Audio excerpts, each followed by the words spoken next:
Hello everybody! Today, to start off Season 2 of What If, I'm going to be tackling a big one.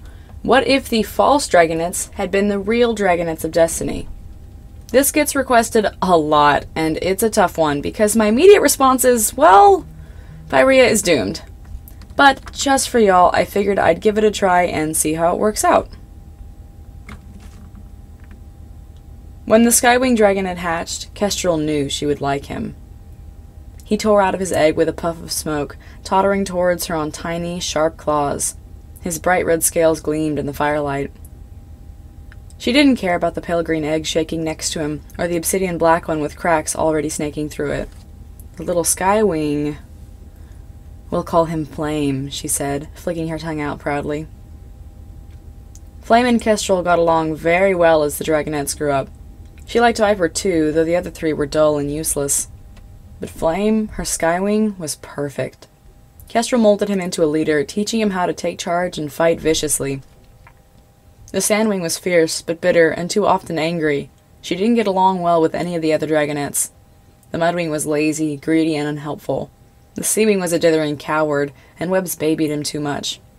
And the Nightwing? Fatespeaker was a disaster, and Kestrel was sure she didn't have any powers. She didn't have a clue how these bumbling idiots would pull together and save the world. Kestrel thought, if not for the comfort of Flame, she would have given up on the prophecy entirely. Instead, she realized she had to teach him how to really lead, how to pull his Dragonets together into a team. Her Flame would succeed. Kestrel would do everything in her power to ensure that. Marosier demanded a visit after 6 years, to Kestrel's surprise. The huge Nightwing swept in with a sneer, insulting each of the Dragonets. He seemed to like Flame, and he liked Viper. He glowered at Ochre and Squid, who hid behind webs in terror. And then, finally, Marosier turned to Fatespeaker. The little Nightwing was babbling out questions about Nightwings at top speed, unbothered even by the towering Nightwing standing before her. Marosier's eyes narrowed, and he jerked a claw towards another cave, saying, "Come, we need to have a talk." When they returned, Fatespeaker was quiet for what might have been the first time in Kestrel's memory. "I'll be back," Marosier promised, ominously. Then he left. Kestrel thought that was the end of it. But, perhaps, when she tried to teach Flame to think for himself and to look out for the safety of the Dragonets, she should have focused more on doing exactly what she told him to. Because the next morning, the Dragonets of Destiny had all disappeared. "I still don't see why we had to leave," Ochre whined as they flew north. "Because," Flame repeated for what felt like the 15th time, "Marosier is dangerous." "He's right," Fatespeaker said, though Flame doubted anyone wanted to hear her opinion. "I don't want us anywhere near him," she added, voice still strangely subdued. Flame thought this might be one of the only times he agreed with her, though. The big Nightwing wasn't looking out for them. He had his own agenda. "We're the Prophecy Dragonets, not him," Flame said. "We'll figure it out, not him. And that starts with seeing the 3 princesses." "I still think this is stupid," Viper hissed. "Then why not go back to the cave?" Flame snapped back. Viper didn't say anything. Ochre huffed grumpily somewhere behind him. "We'll figure it out," Flame promised. He knew they would. He had a lot of self-confidence. He knew where the Sky Kingdom was, vaguely. Kestrel had told him a lot about their home, evenings spent talking around a fire in one of the back caves. She told him about Queen Scarlet, their leader, who Kestrel despised for a reason she'd never revealed.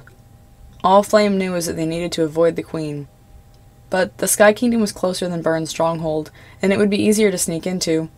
Even if Byrne wasn't there herself, Flame could gather information or something. "That must be it," he said, unable to deny the excitement in him at the first sight. He wouldn't find his parents here, he knew. He knew it wasn't possible to find them. But it was awesome to see his real home. "Viper, Ochre, and I will sneak in," he said, outlining the plan to them the morning after they found the city. "Fatespeaker, you and Squid need to stay here and stay hidden," he growled, for emphasis. "How come I have to go?" Ochre complained. "It'll be dangerous." "Because you're a Mudwing, idiot," Viper snapped back. "And we might need backup," Flame added. "You'll blend in." Ochre continued grumbling. Flame rolled his eyes. "There'll probably be food there, too," he added. That finally shut the Mudwing up. Let's just go, Viper huffed, and get this over with. The palace was huge, draped in an excess of gold and full of red, orange, and gold dragons. Flame couldn't help but be awed. Viper and Ochre followed him sullenly as they wandered the city. They didn't see anything of interest, and they definitely didn't see anything about Burn. They'd probably have to come back again, although Flame wasn't too disappointed by that. As they were leaving the city, though, he caught sight of the huge arena again, surrounded by the tall rock spires. "Can we just go?" Viper whined. She'd been flatly unimpressed with it all as the day progressed. Ochre was another hour away from going into a food coma, so he hadn't been saying much of anything. "Not yet," Flame said, eyeing the arena. "I want to know what it is." He'd overheard several conversations about the fights, but not enough to understand what was really going on. There was a particularly striking skywing outside the arena, sitting on an empty patch of sand and staring up at the spire sulkily. Talons and tails, she was gorgeous. Flame swallowed, hoping neither of his friends saw his minute double-take. Well, who better to ask? Excuse me, he said, sidling up to her. The skywing perked up in surprise, eyes widening a little. Me? She asked, looking around. Yeah, he said. Suddenly, Flame realized he had no idea what to say without giving away the fact that he didn't live here. Well, I've been away for a while, he said, hurriedly, hoping she didn't notice the jumpiness of his story. What's new at the arena? 3 moons. He couldn't have sounded stupider if he tried, Viper sniggered behind him. The skywing looked oddly excited, though. She didn't seem to notice or care. Oh, she said. You must have been with the soldiers for a long time. Yeah, Flame said. That's right. He smacked Viper with the tip of his tail, trying to get her to shut up. Well, the dragon said, Queen Scarlet still hosts fights here every day, but now I'm her champion. Fights? It must be like a gladiator type thing. And this dragon was the queen's champion? She was beautiful and a champion? That's awesome, Flame said. It must be cool to be the queen's best fighter. The bright dragon looked shocked again, but preened at the compliment. It's pretty okay, she said, shyly. Suddenly, Flame had an idea. I bet you get to meet all the important dragons, too, he said, carefully. I guess, the beautiful dragon huffed. But they're usually boring and mean. Even Queen Burn? Flame asked. Ugh, the champion rolled her eyes. She's never impressed with my fights like Her Majesty is. She'll be back in a few days for Her Majesty's birthday celebration, but she probably won't care. She doesn't, usually. Flame couldn't believe his luck. That had worked out so well. I'll have to stay for a bit then, he said, so we can see you fight. The skywing smiled brightly. Before she could say anything else, though, Viper hooked a wing around Flame and dragged him away, saying, Yep, we'll see you then.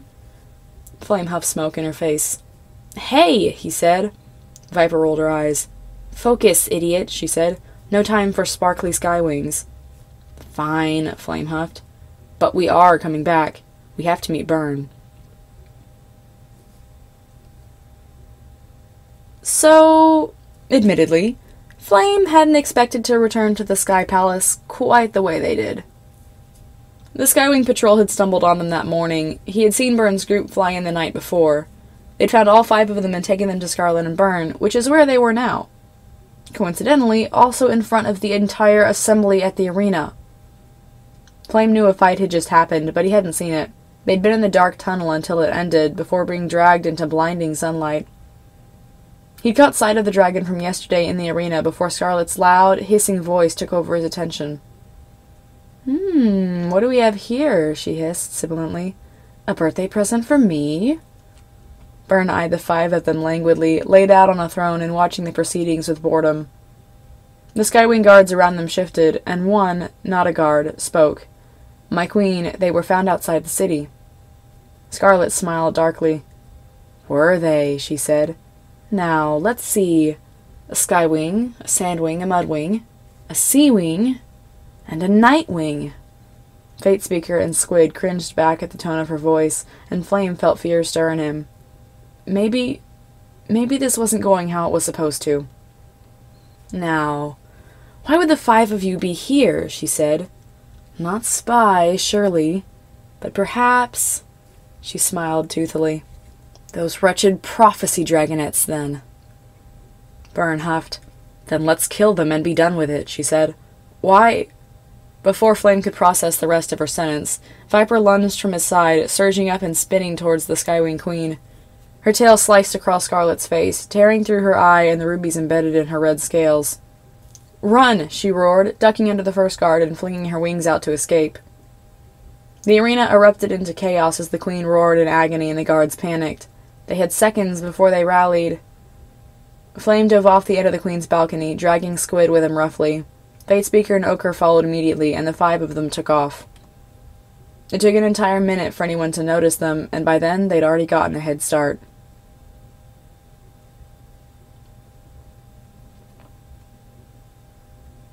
After that debacle, they went to the Sea Kingdom. Byrne is clearly horrible, Fatespeaker said, as they sat on the beach looking at the water. I hate her. The small Nightwing was mostly back to her loud, annoying self, though Flame hadn't heard a peep about visions or powers since Morrowseer. He was beyond thankful, but also, well, he hoped Morrowseer hadn't threatened her or anything. But he supposed he was mostly glad.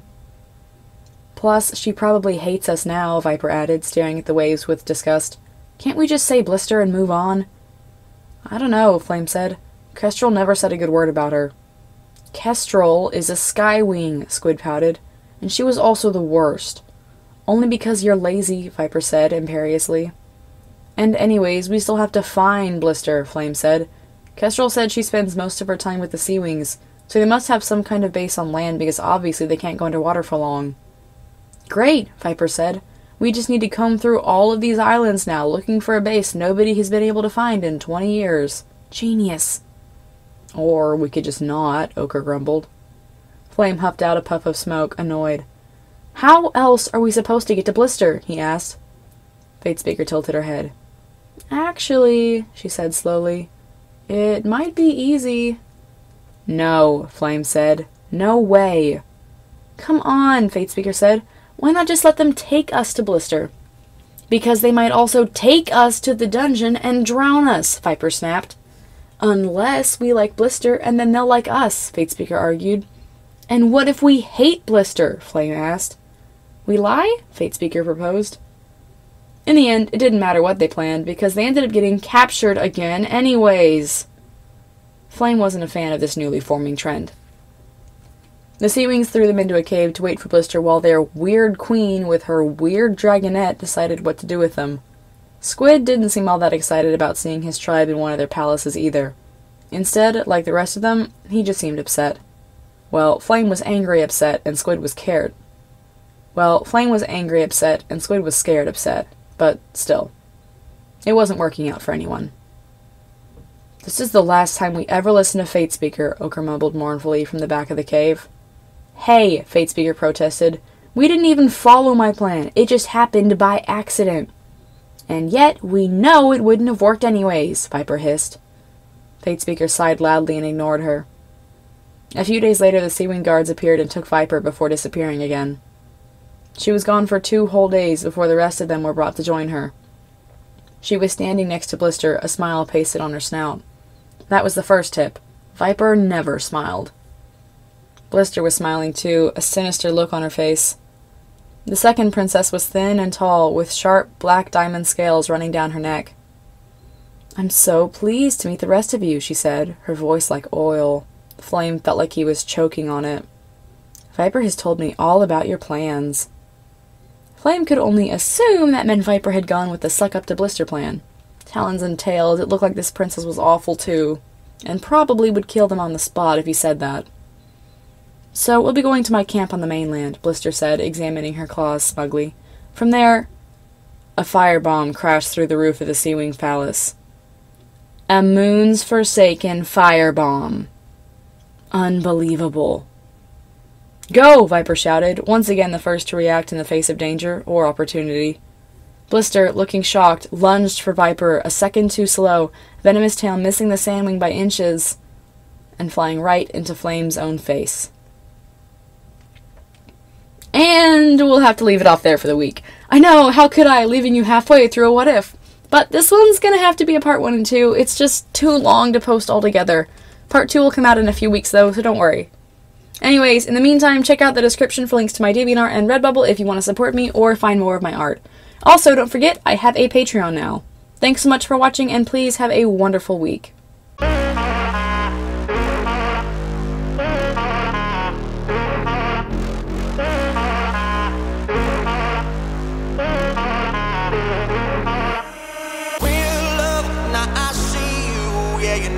I do to make it through the times we had.